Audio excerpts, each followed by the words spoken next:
You've been lied to about money. Not by one person, by everyone. Your school, your parents, even the internet. They told you that if you work hard, save a little, and avoid stupid mistakes, you'll eventually be fine. But look around. Most people you know are not fine.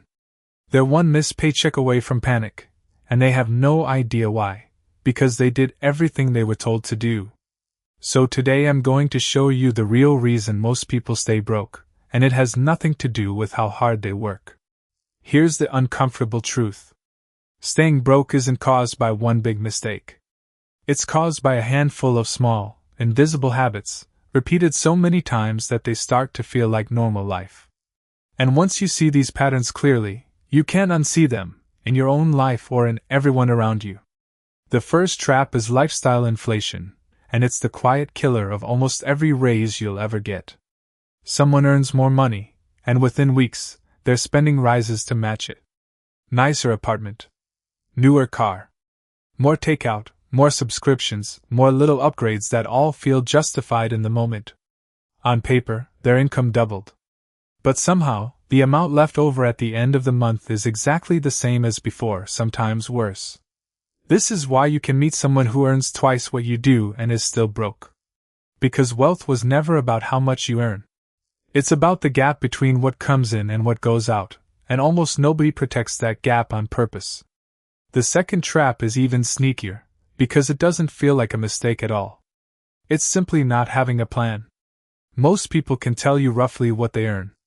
Almost none of them can tell you exactly where it goes.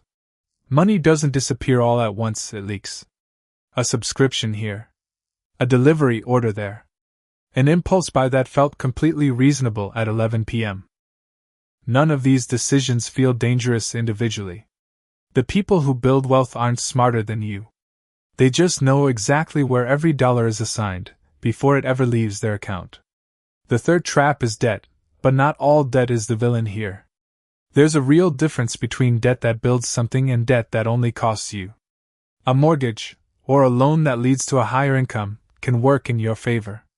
But credit card debt, financing things that lose value the second you buy them, that kind of debt is a slow leak in your future. And the real danger isn't even the amount you owe.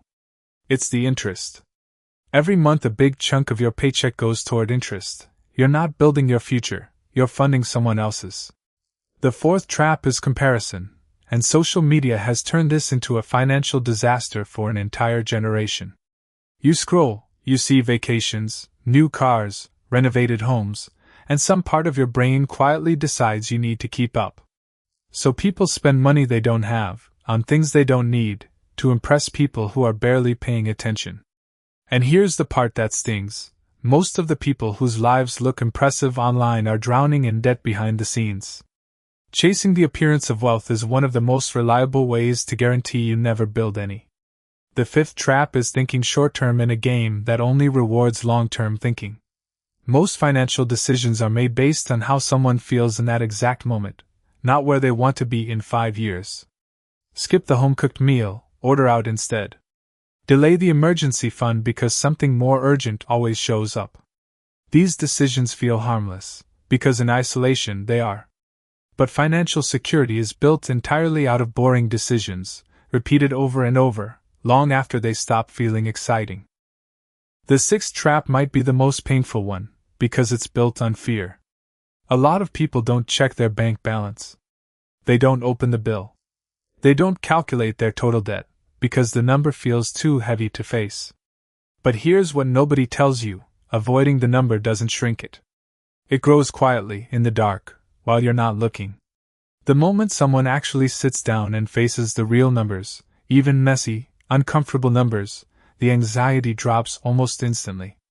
Clarity, even painful clarity, beats uncertainty every single time. And the seventh trap is the one nobody had control over. Nobody taught you this. Schools don't teach the difference between good and bad debt. Nobody explains compound interest, or how a budget actually works, or how investing functions. So people are left to figure it out through expensive trial and error, or they avoid the subject completely because it feels intimidating. This isn't your fault. But closing that gap, even with basic knowledge, is the fastest shift you'll ever make in your financial life. So how do you actually break this cycle? It starts with looking directly at the number you've been avoiding. You cannot fix what you refuse to see. Once you know exactly where your money goes each month, everything else becomes possible. From there, the goal isn't to earn a fortune overnight. It's to widen the gap between what you earn and what you spend, on purpose, every single month. Then you attack high-interest debt aggressively, because every dollar paid in interest is a dollar that will never work for you again. Then you build a small emergency fund, so life's surprises stop forcing you back into debt every single time. And finally, you choose consistency over intensity. You don't need a complicated strategy. You need simple habits, repeated without fail. Save automatically. Resist the upgrade every time your income rises. Invest what you can, even if it feels small today. And stop comparing your financial chapter 1 to someone else's highlight reel. Staying broke was never about one bad decision. It was a pattern, built quietly, one unnoticed habit at a time. But financial freedom is built the exact same way, just pointed in the opposite direction. Small decisions, repeated consistently, until one day, you look up and realize you're not the person living paycheck to paycheck anymore. The people who break this cycle were never the ones with the highest income. They were the ones who finally stopped looking away and started paying attention.